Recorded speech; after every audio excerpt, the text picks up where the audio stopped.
عيني العمى ولا اشوف لي يا ابن امي عالكربان عفته يا ابن امي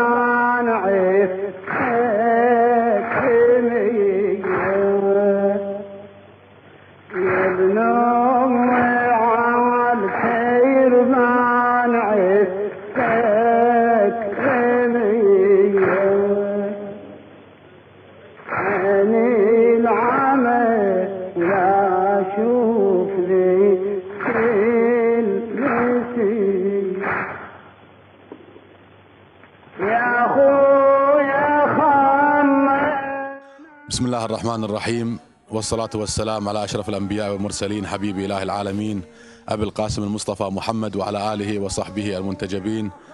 أعزائي المشاهدين، نحن في مقبرة وادي السلام القديمة في كربلاء المقدسة.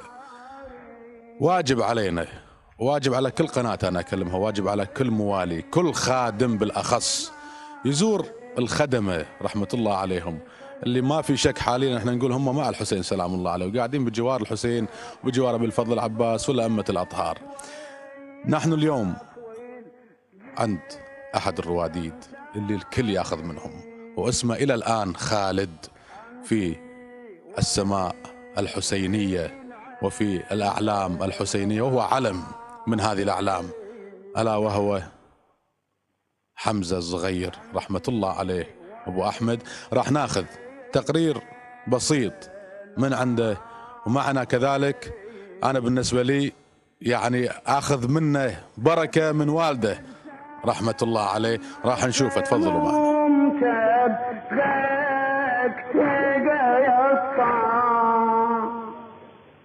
أدري بسهم مسموم شبك تقطع.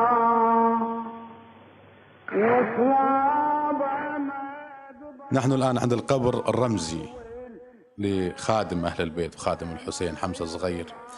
هذا القبر موجود فيها الغرفة اللي تشوفونها علشان الزوار من يجون يقرون الفاتحة عليه، والقبر الأصلي موجود تحت وراح نتخلى إن شاء الله.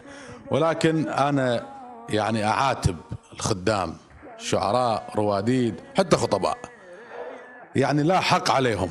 حمزة صغير ياخذون من ألحانه، ياخذون من كلماته، من قصائده. طبعا هو مو شاعر، كلمات اللي قايلها يعني لا فضل كبير على المنبر الحسيني وعلى خدمة الحسين. المفروض من احترامنا لهذه الشخصية وغيرها من الشخصيات من خدمة الحسين يجون يشوفون الغرفة، يجون ينظفون الغرفة، هذا كله بجرة. يعني أنتم اعتقادكم إن شاء الله أكثر مني أنا، يعني أتوقع أنا من تنظف، أنا أسميها الحرم الطاهر هذا من خادم الحسين حمزة صغير، من يتنظفه هي بروحها قضاء حاجة، هي بروحها رفعت شان لك أنت، لأن لا حق عليك. فإن شاء الله تلتفتون لهالمسألة. حلوة من تصير جمعة من خدام الحسين في جميع المجالات، حتى اللي يصب شاي، حتى اللي يوزع أكل، حتى اللي يطبخ. من تجون أنتم تنظفون المكان هذا والله تحسون بروحانية مثل ما أنا حاليا حاس فيها حقيقة في هذا المكان المبارك والمقدس. راح ندخل تحت وراح تشوفون قبر حمزة الصغير الأصلي. تفضلوا تفضل معي حسين حبيبي، حسين طبعا مصورنا نشكره، حجي أحمد والكادر الموجود. تفضل. أي تفضل. طبعا اسمك بالخير؟ حيدر أبو زهراء. والنعم حيدر من الدفان الموجودين صحيح في المقبرة. تفضل حبيبي، مشكور. علي غصبا علي يا حسين عن غبر عفتك، غصبا علي يا حسين عن احنا حاليا عند قبر خادم الحسين حمزة الصغير. وطبعا قاعد تشوفون المدفن القديم انه مدفون في السرداب. رحمة الله. بسم الله الرحمن الرحيم. ما كان من صوتك لا وعختك. طبعا احنا نقول حق خادم الحسين حمزة الصغير حتما تسمعنا، فإن شاء الله تدعي لنا يم الحسين سلام الله عليه. واحنا مقصرين حقيقة في حقهم، أن يمكن ما صار المجال أن نصور، ما صار المجال أن نجيهم من زمان، ولكن احنا نقول سلام الله الحسين بعد هو أذن، وهو معذبنا ومعذب الخدام كلهم، هو ينصب الجداول، هو اللي يحط المواقيت. فإن شاء الله احنا نقول من الحسين جينا له معانا خادم الحسين الرادود سيد حميد طويرجاوي، إن شاء الله يرثينا بما رثاه حمزة الصغير في أيامه. يقولنا من قصايده من ألحانه على طريقة حمزة الصغير شلون كان يقولها على المنابر. فإن شاء الله نكون شوية أدينا حق هذه الخدمة وحق هالخدمة رحمة الله عليهم. تفضل سيد حميد. ما كان من صوتك لا وعختك نوبا طيمتني. معنا سيد حميد طويرجاوي أحد خدام الحسين ومنتسبين العتبة في الإنشاد. سيد حميد، احنا عند حمزة الصغير، احنا نقول أبو الرواديد، شنو يمثل لك حمزة الصغير؟ اللهم صل على محمد عليك السلام والسلام على الكادر الموجودين. وحقيقة أنا أحس نفسي في الحضرة المصغرة، لأن هذا المكان، هذا التراب، هذا المنظر المتواضع من خدام سيد الشهداء، يعني يوقف اللسان. شو أقول لك؟ يعني أنا في حضرة الخادم الحسين حمزة الصغير الذي أسس الصوت الشجي لسيد الشهداء الإمام الحسين، مؤسس الإنشاد الحسيني، مؤسس الرقة. من يقول واحد يا حسين يحس بأنه حمزة الصغير قايلها بصدق وبإخلاص. إذا تحكي عن تأثري فأنا متأثر باسم من حاء إلى آخر حرف من حمزة الصغير. فهذا إنسان يعني تاريخي، إنسان خادم شريف نظيف متواضع، ولولا التواضع والخدمة الصادقة ما رفعه الله إلى هذه الدرجة. فأنا يعني أقول لك، إذا أقول لك متعلق به فهذا قليل، إذا أقول لك متأثر به فهذا قليل. أنا متأثر في اسمه، متأثر في حرفه، متأثر في كل يعني كل شيء. قالوا الله الكل تحس في محرم، تحس في محرم، أكيد أكيد أكيد تحس في محرم، تحس يعني هسه عيف محرم على جانب. إن كان في أيام عادية أعلق كاسيت من المرحوم حمزة الصغير تحس بأنه محرم، دخول محرم، دخول محرم. ولا سيدنا نبي نسمع من حمزة الصغير، شو نسمع؟ إن شاء الله راح أسمعك أنا القصيدة اللي تأثرت بها وصرت رادود من وراها، مال يما ذكريني من تمر زف الشباب، للكلمات المرحوم كاظم المنظور رحمة الله على روحه، وأداء بعد هذا العلم القديس الحسيني. يما ذكريني من تمر زفت شباب، العرس محروم حنتي دم المصاب، شمعة شبابي من يطفوها حنتي دمي والجفن دار التراب، يما ذكريني من تمر زفت شباب، بزغم البرج المخيم جاسم ونور يتشعشع، ناشر جعود علمتنا مثل طير الجنة يلمع، هلهلت رملة وتقله هاك خذ قلب المقطع شنو هي جاسم نيتك جنك وفيت برقبتك صاح اريد في المرضى من ثدي النيبه راضعي بصافي الحليب وانا وجداني صار لي قسمه ونصيب حنيت بديوان جدك كتبوها يما ذكريني من تمر زفت شباب. طبعا هاي فد مجموعة بسيطة ولو أنا ما أوصل هيك مرحلة حتى أقرأ هذه القصيدة ما أوصل هيك مرحلة حتى أقرأ هذا التراث. لا حق عليكم بأن تطلعون. أنا حقيقة الحكاية اللي حكيتها من الساعة وايد أثرت بيها يعني من رخصة الجمهور يعني من قلت المفروض على كل رادد وخادم الحسين إن شاء الله يعني يقتدي شوي ولو يجي يعني فد يخدم في هذه الحضارة المصغرة يخدم في هذا المجال وهذا إحساس يعني يقدم وأنا أحس نفسي مقصر أحس نفسي فأتمنى من خادم الحسين اعتذار. احنا الحين إذا يجهز لنا عفوا أبو زهراء لو تجهز إذا عندكم بس سطل ماي وعندكم ممسحة احنا نبدي فيها. اي والله يا ريت هذه خدمة يعني هذه يعني مو رياء شهادة لله قدام الحسين صلى الله عليه وسلم. احنا نبي بركة من الخدام ذيلا أكيد. فالحين احنا كلنا إن شاء الله احنا نصير إن شاء الله بس بعد ما نلتقي في الشخصية اللي قلت لكم عنها راح نلتقي بالشخصية فوق الحين ابن الشاعر ولا خلوه فوق أفضل. حسين حبيبي تفضل فوق تفضل. أحسنت سيدنا حسين طيب الله أنفاسك. اسمح لنا مرة ثانية يا أبو أحمد. هذا احنا ناخذ بركة من ترابه والله ناخذ بركة من ترابه. تفضل حبيبي لا تنسونا بالدعاء احنا ندعي لك ان شاء الله. موفق حبيبي انت. يما ذكريني من تمر زفت شباب من العير اسمه حروم حنيتي دم المصاب شمعة شبابي من يطفى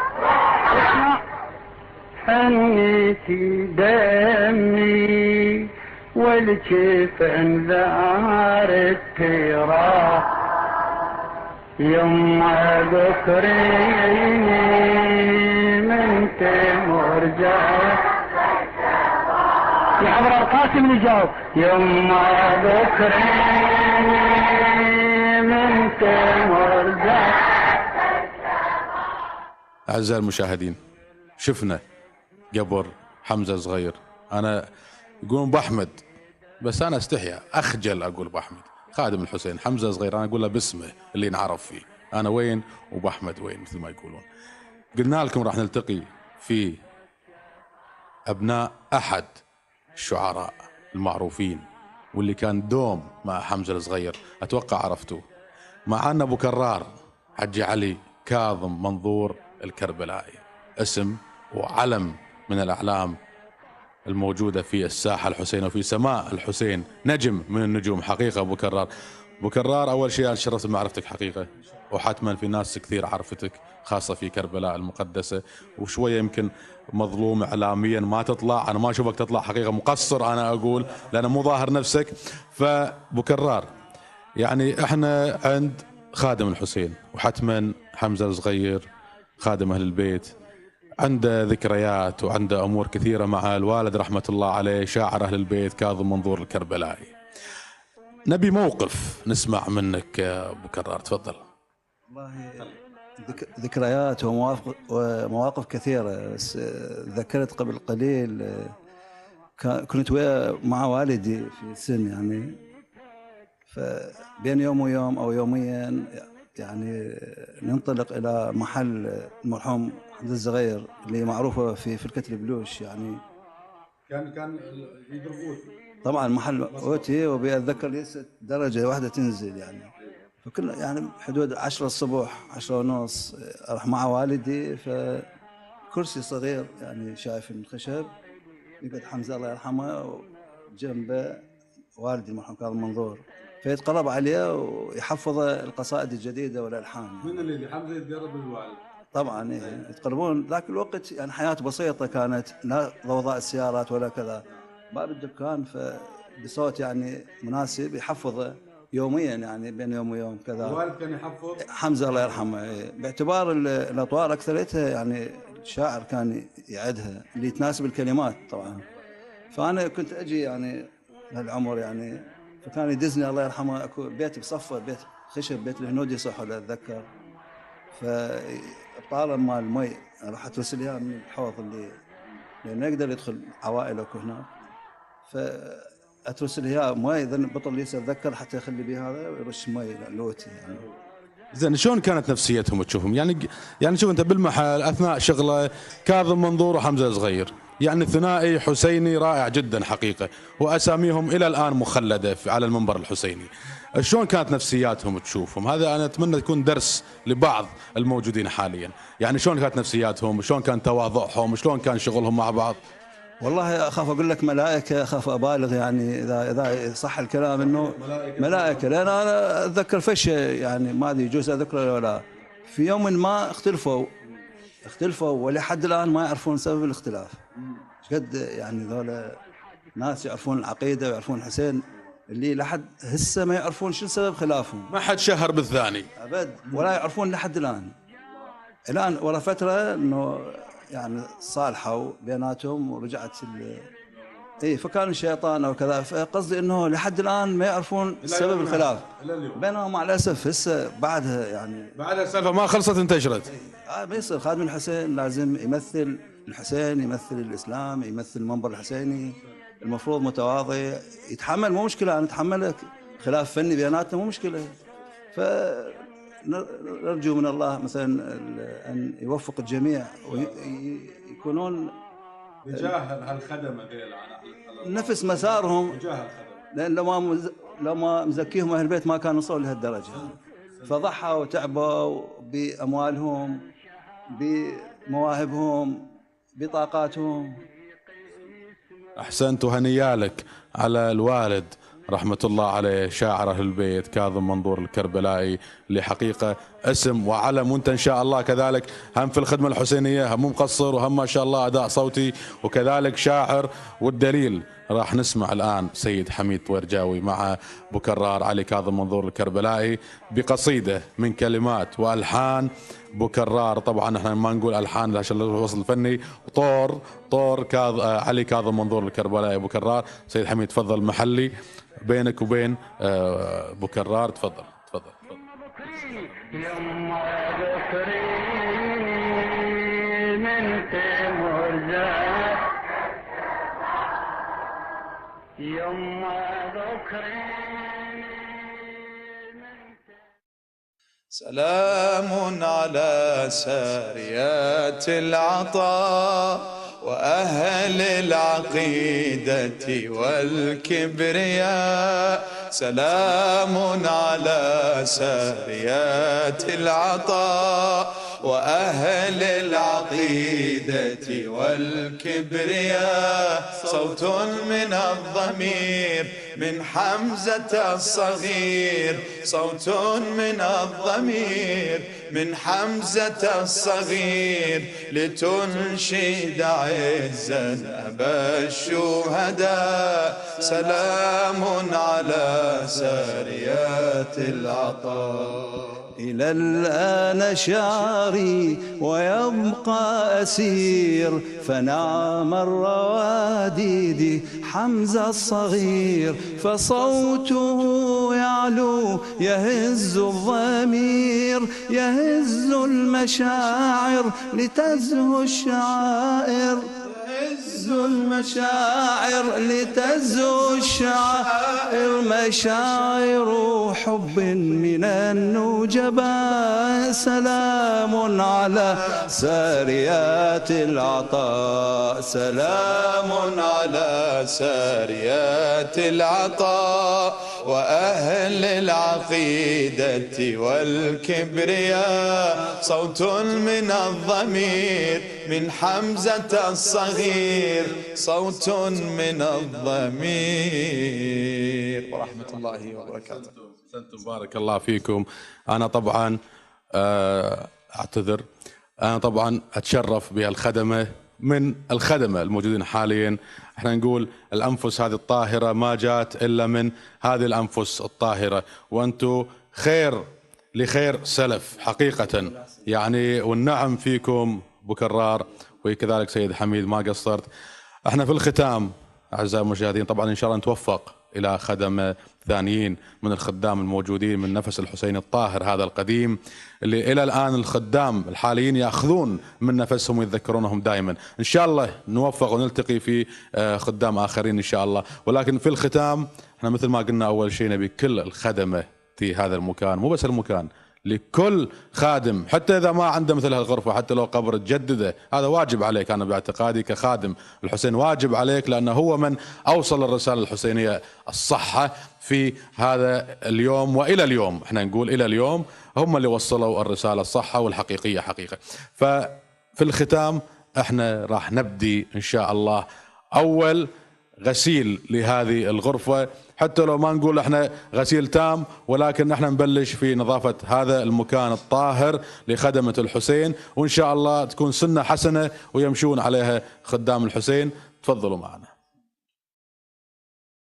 قادم أمر طول الدهر من الزكية، وابقى أنا أنعم حضرته صبح ومسية، ناذر كل حياتي حتى لحد مماتي وياي، ناذر كل حياتي حتى لحد مماتي، خادم أظل طول الدهر لابن الزكية، من وجدان قلبي عشقت اسمك يلا حروفك يايا، أرتلها وأبد لما أمل، ورتلها بعناية ورتلها بعناية، حروف اسمك بالقرآن نزلن صار الهن بداية،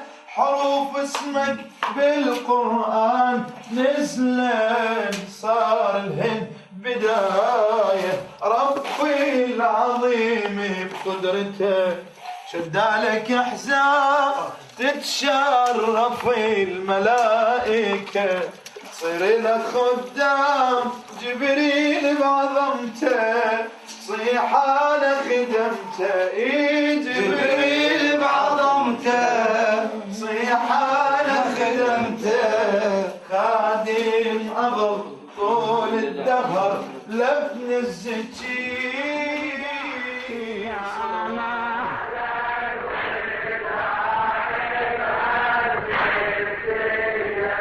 هلا ابويا هلا يا ما حلا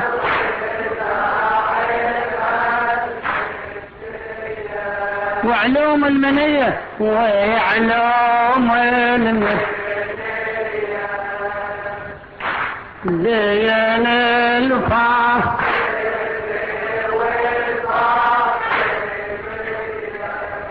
هذا المرحوم الحاج كاظم منذور كربلاء، هذا النص رحم الله والديك. طاب خيمة الحرة حسين واليها، ونادهنا يا زينوي يا عاد عيدها يودعها ويسليها، ونار الحزن كالهوى يوصيها ويسلم اقصى ما بيديها، والخدر المرتبه الله ايش مصيبه، محبوبي وحبيبي من تتحمس ناسي بنار الرزق هلا يا ما أحلى الوداع وعلوم المنية وعلوم